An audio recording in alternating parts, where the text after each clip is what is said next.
Since your research focuses on the history of the Holocaust, memory and remembrance, have you detected any major changes during the last few decades in Austria regarding the way of how Holocaust is remembered and articulated?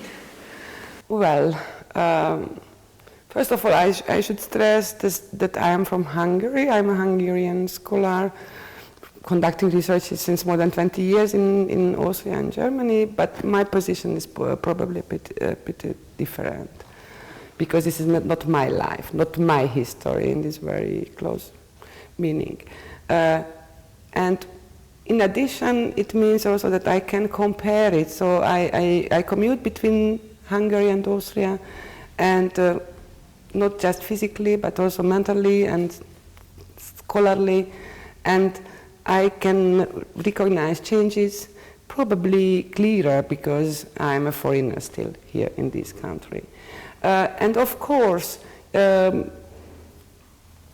beside of all criticisms, we can declare that the memory politics of Austria changed a lot in the past 3 decades, because they started.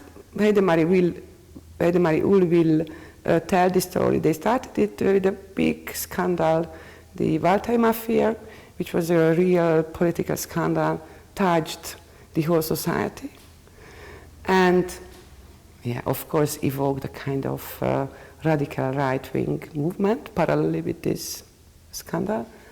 But then, step by step, the Austrian political community institutionalized the memory of the Holocaust. And of course we can criticize it, for example, why we still don't have a museum in Vienna which tells the history of Austria, the Austrian region during the Second World War and the Holocaust, or why we don't have a real department at any universities in Austria, which has the name Institute of Holocaust Studies or something like that. But on the other hand, if you see the education programs of the Erinnern AT institution, which is a governmental initiative and worked since more than 15 years on the pupils and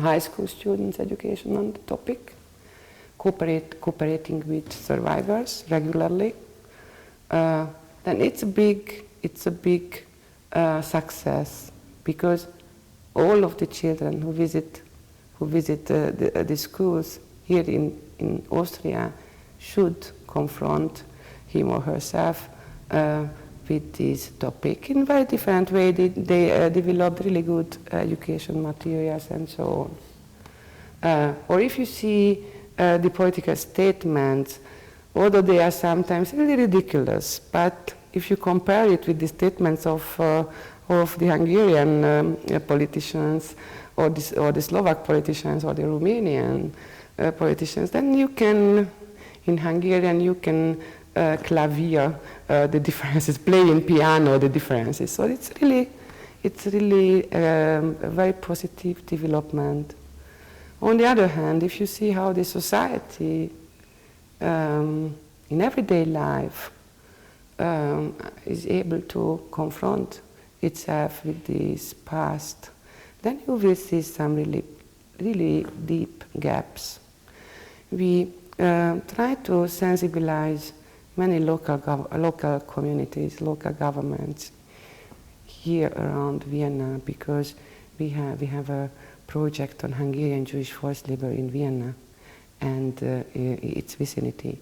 And then we wanted to contact in many villages and small towns. Hey, we have some historical documents. Would you like to learn it? Would you like to cooperate with us to do something with this past? We hardly ever received an answer. The single project we could realize is Gerasdorf. In Gerasdorf, since 3 years, that from bottom up, they wanted to learn what happened in 1944 and 45. And they finally unveiled a memorial plate. So it can happen, but if you see the general attitude of the Austrian society, then you can rather say your project title, Amnesia, can better describe these everyday life attitudes, the social memory of the Holocaust. Coming from this is the next step, and this is if we enlarge how we see if these changes can be ascribed also in the difference between Occident, the so-called Western Europe, and the former Eastern Europe. Is this something visible and palpably different?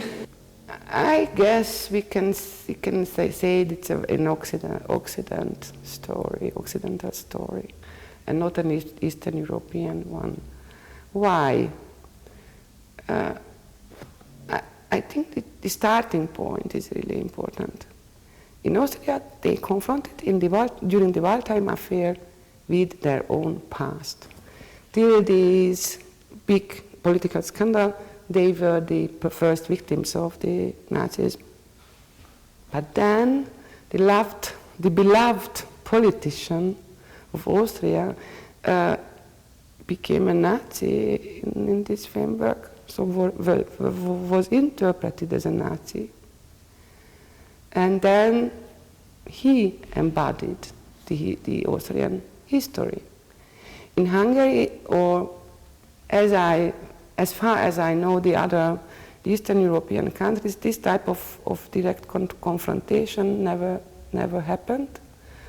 So we learned a lot. We used Western skills and forms in Holocaust education in all countries. The big global players are there. USHMM, Yad Vashem are there since the regime change, and they really influence the education programs. It can be also a mimicry.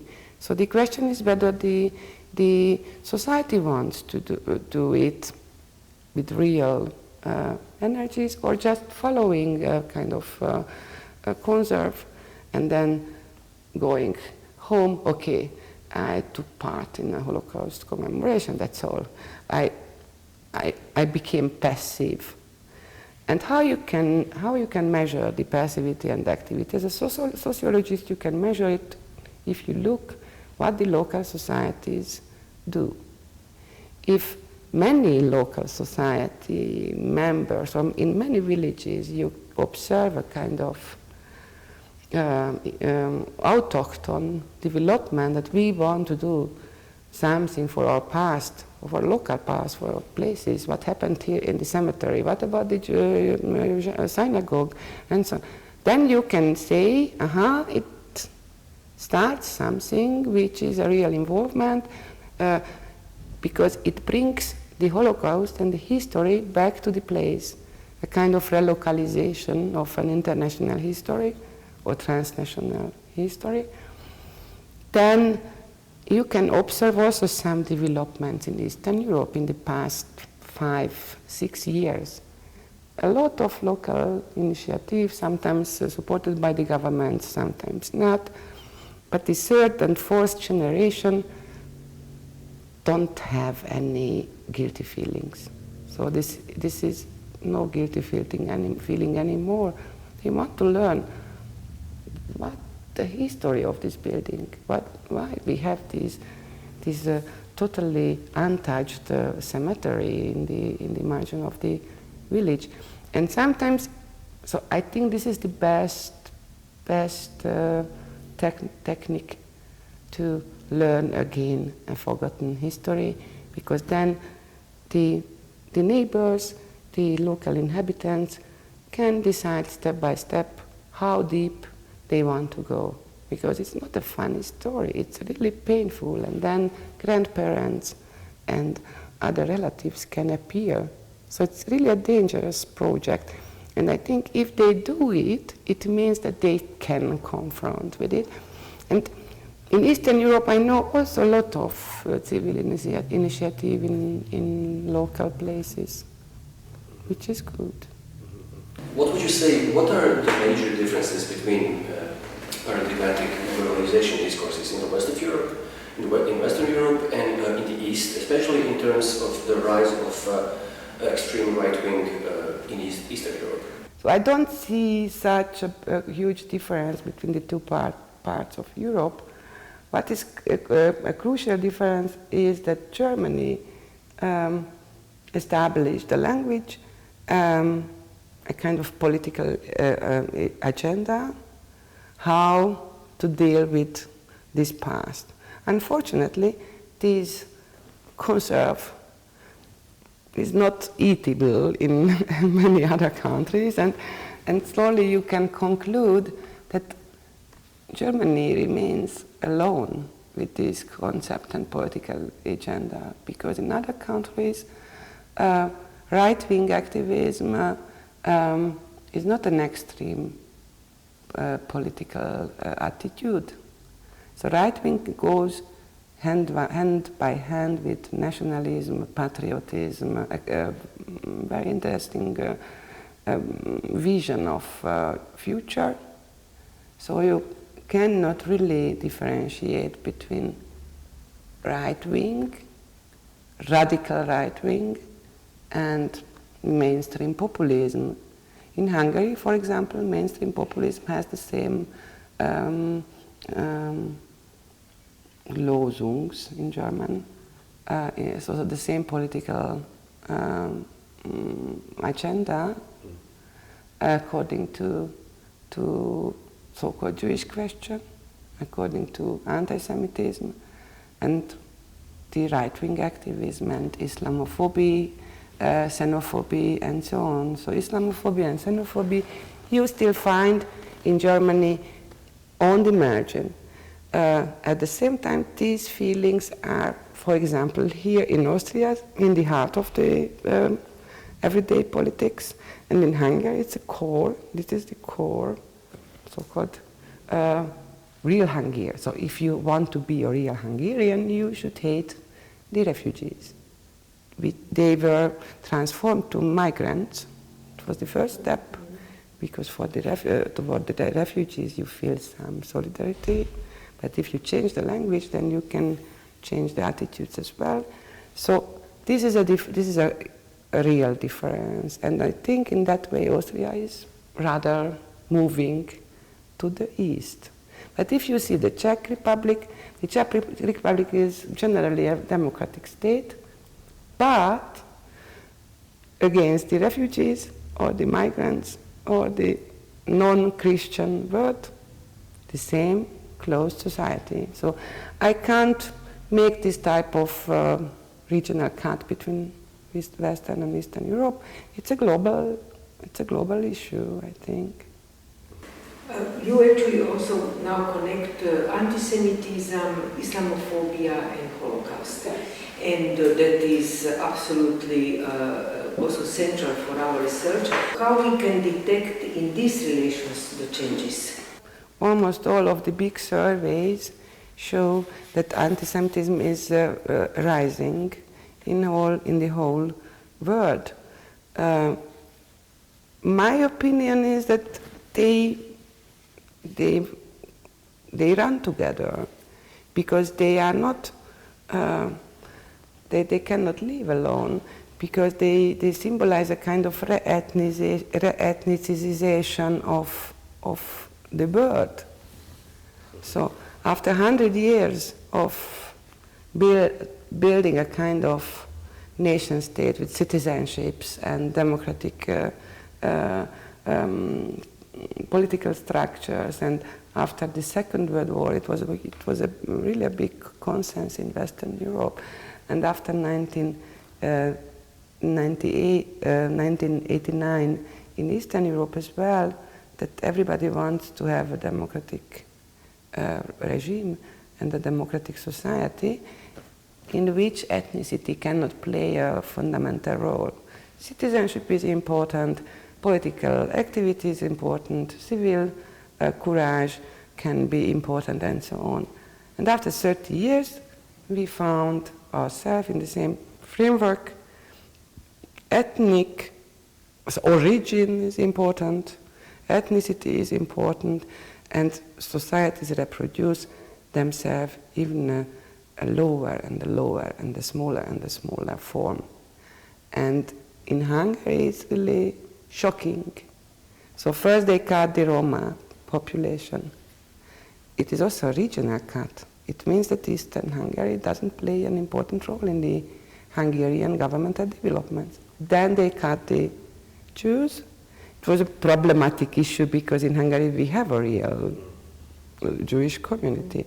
But then the Orban government could cut this community within the community. And now we have two different directions within the Jewish community. And then in addition, they served with this refugee crisis and finalized this ethnicized view. No matters that just 4 million Hungarians of the 10 could take part in this society. So the society became even smaller and smaller. It also shows that the government is really weak, not just the Hungarian. It can forget the half of the society. But I don't think so that you can take one of these stereotypes and then you can understand the procedure, because the story always was open for integrating other enemies, gender. So in Hungary it really shows this type of xenophobic, authoritarian society.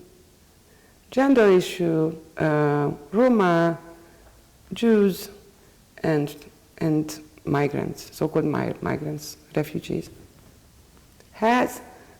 so all of these groups has a kind of insecure position in the society. They are still Hungarian, they can still be Hungarian. I will declare who is Hungarian enough and who not. So I don't think so that in Hungary the Islamophobia has a long history or has a very fundamental tradition. No. Parallel with Islamophobia, we support Turkey, the Turkish government, and we rebuilt this Osman-Hungarian political connections.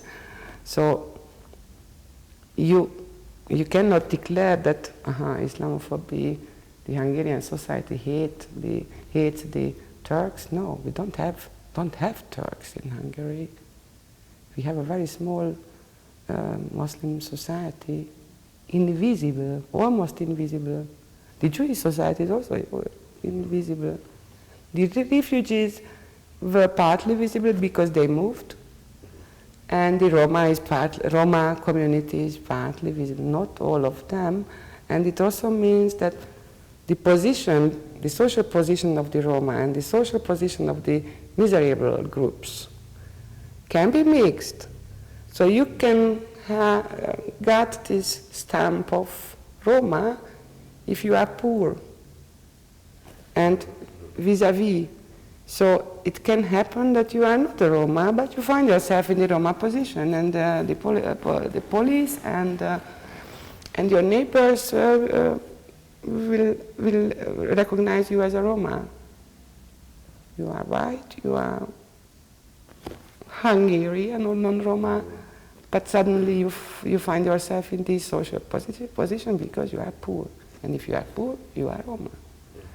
How do you make an analysis or give a point of view on the change of the right wing in Austria towards actually the question of Holocaust? In recent years, it was a change, or it played or made like a game as a change. What is happening now in Austria, or what happened in the past 20 years, anti-Semitic declarations from the right wing, or FPÖ, or these Burschenschaft stories every year. They show that there is a double speech. So on the public level, these right-wing politicians try to be more PC and more salonfähig in German. But on the other hand, the everyday life goes in the same way. And this is what I mentioned in the first part of our speech, that Austria is really tricky because it has an institution, it has a language, which is PC, which is supportive toward refugees, which is integrative in the meaning of cultural differences. But on the other hand, the everyday habits can remain the same. So you can find the same language in a village, still in Austria, like in 1944 or 43, which means that this fundamental subversive confrontation with the past never happened. If you can use this language, it means that you never thought about it, whether I can use it or not. If you declare yourself, I conducted interviews in Eastern Austria 10 years ago, and my old interview partners, the men, declared them as Germans, and not because of the language, because of the identity. So the identity was still a German identity and not an Austrian. So they didn't mention, we are Austrians or we are Burgenländer and so on. They thought we Germans. And it's an unreflexive way, and nobody understands how can it happen that after 70 years of the Holocaust, you can use the same language as before. And this is a kind of double speech, which is really shocking still.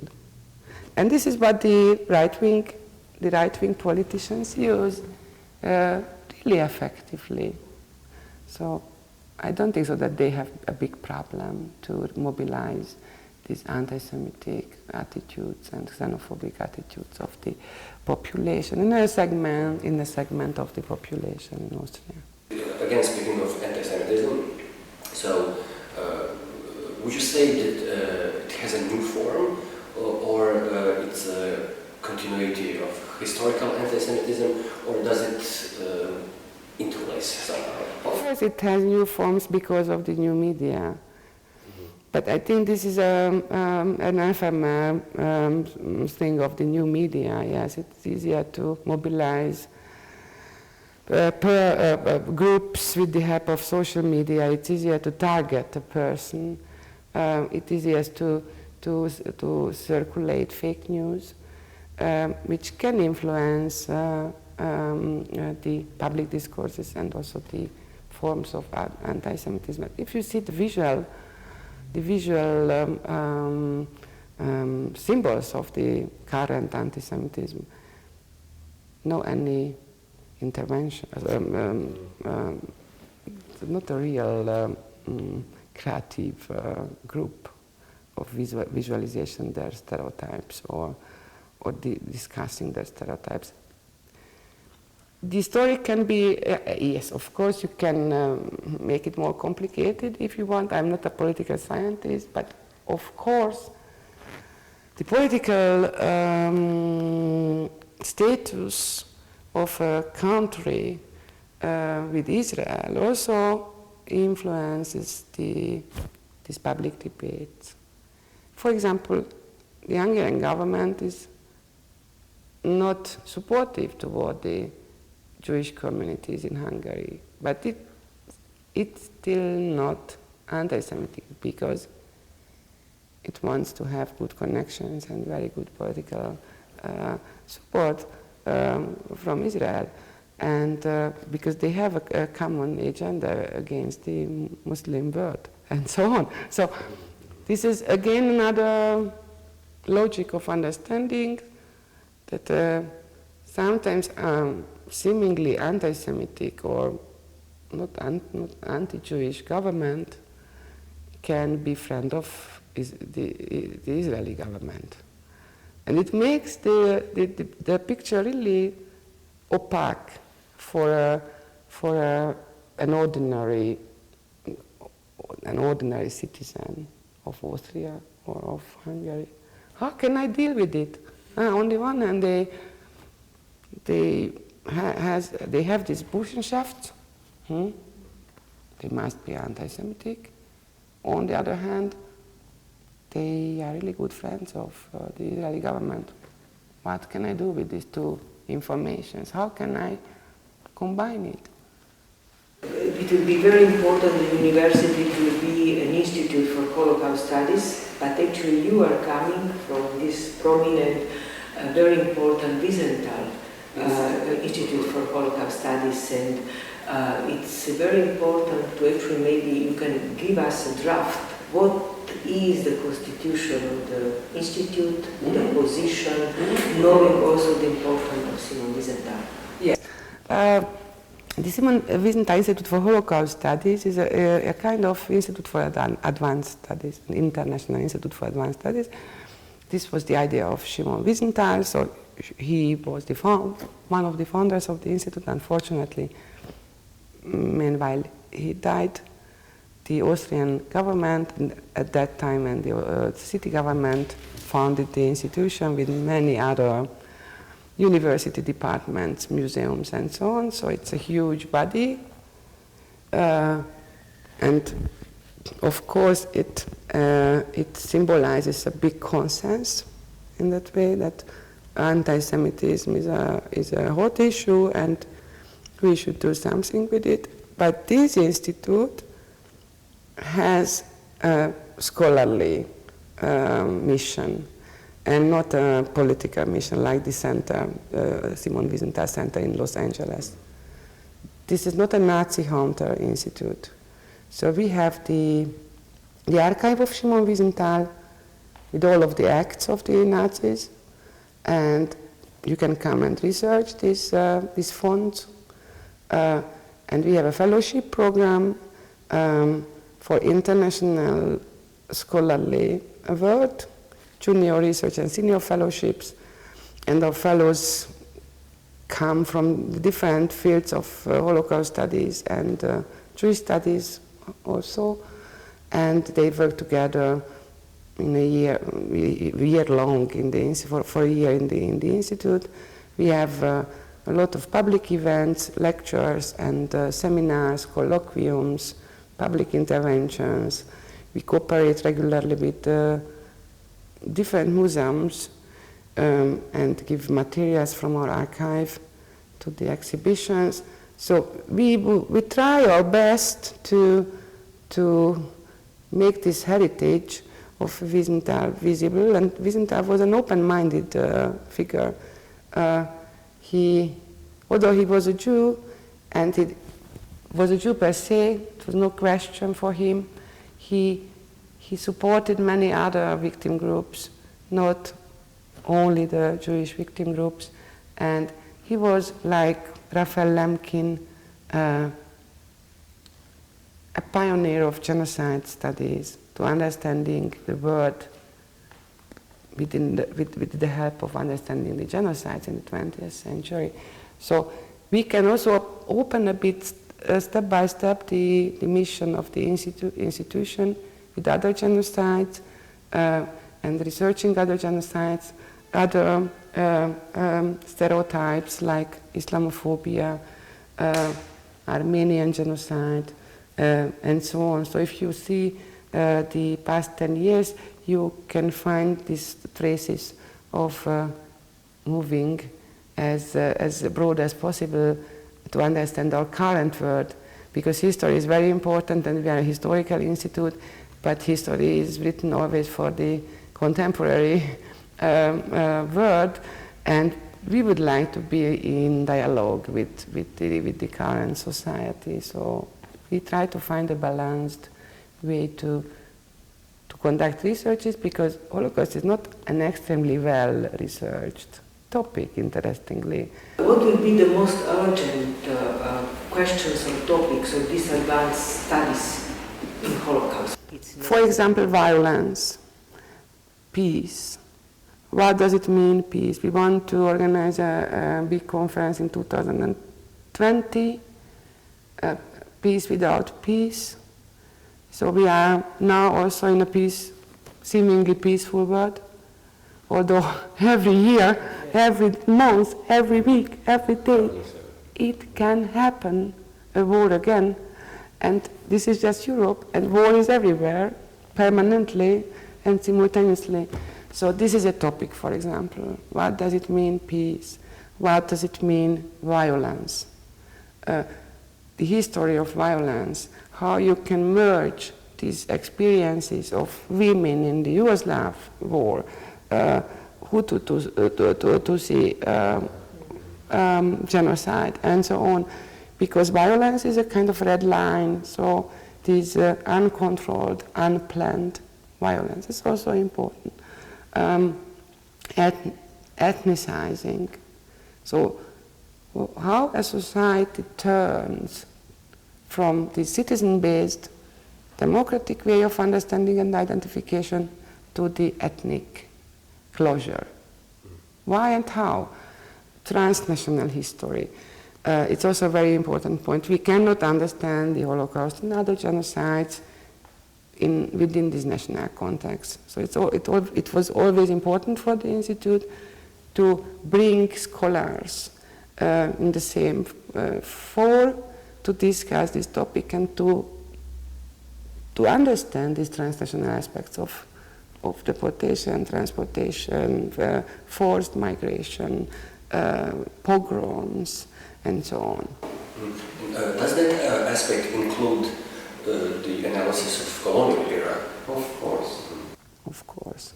We organized a conference a couple of years ago, and now we published a book on it, and the topic was, and the title became Anti-Semitism in Europe and its Colonies.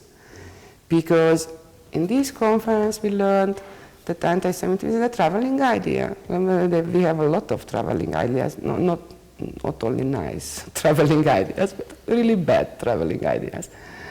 And we integrated case studies from the United States, from North America, from Africa, in which you can understand how colonialism went hand in hand with anti-Semitism. And it was really shocking also for me. I never heard about it before our conference. Yes, of course, colonialism, but not just because of history. But colonialism shows a lot about prejudices against the other, the authority, prejudices against female bodies. So the post-colonial framework, theoretical framework, can help a lot to understand, for example, the Roma Holocaust, the so-called Porajmos. The Roma Holocaust was not a typical Holocaust event. The Roma wasn't a typical enemies during the Nazism, and it happened. How can you understand why it happened and how it happened in former Yugoslavia, in Hungary, in Slovakia, and so in France? How it could happen? They were not target of genocides, and then finally they found themselves in the concentration camps. This story you can understand better with the help of colonial theories. We talk centrally about genocide and its many speculations regarding, for example, Srebrenica genocide. Yes. It was the counting of bodies and so on. So is the definition of genocide in the process of redefinition for also in relation to Holocaust? How are these working together or against each other? First of all, thank you for mentioning the Srebrenica case, because this is also a theme which we should research more. The forensic archaeology, the history of the dead bodies, the status of the dead bodies in living society. It's an extremely hot issue. Many case studies we collected. So this is also a topic of the Institute which we regularly discuss and research. But the second part of the question, the phenomenon of genocide. I'm a sociologist, and I like to use it as broad as possible, although we know the history of genocide genocide as a category is rather a criminal category, and the problem is that in that case the states were the criminals, and if a state kills a group or groups of citizens, that it's extremely hard to legalize the term. So if you see the history of Lemkin, and later on, yes, up to the Yugoslav war, it was extremely hard to bring the whole story on the level of genocide convention, because genocide, declaring a mass killing as a genocide, it means that you should declare a state as a perpetrator. And this was always the problem with Lemkin's category. How can I deal with it as a political group or a political arena like UNO and other political bodies? It's extremely difficult to declare that a state is a perpetrator. So I think this is the main problem of the term of genocide. However, since the Yugoslav war, it became a legal term. And I think it helped a lot for the European community to find their position in this crime, because it was really in the neighborhood. What do you think, what are the steps that should be taken towards the sort of conclusion and maybe towards the better articulation of past events? We should invent as much as possible to understand the past, because this is not like historical heritage. Historical heritage is a fridge, a kind of unfridged, untouchable object. Yes, of course, there is an untouchable object. How you can make it movable? How you can ask? How you can touch these taboos? Then the next generation should start again, not from the same point, but they should find a way to understand it. And your project is also a very nice example for it, that all of our generations need to understand. And in a different way. You are conducting interviews. By the way, conducting interviews were always the first step. In the concentration camps, in the DP camps, the first historians arrived and started to conduct interviews, because testimony has an incredible, strong verification that it happened. So I'm not pessimistic or optimistic, and I don't think so that everything we finished. No. Yes, another generation finished it, and they could live with the results, but actually we cannot live with these results. There are questions you cannot answer, also not on the basis of this formal knowledge, because you should reanimate this knowledge as well. So this is a written, frozen knowledge. And you need some lively knowledge and also some fun. It's also this emotional involvement is extremely important.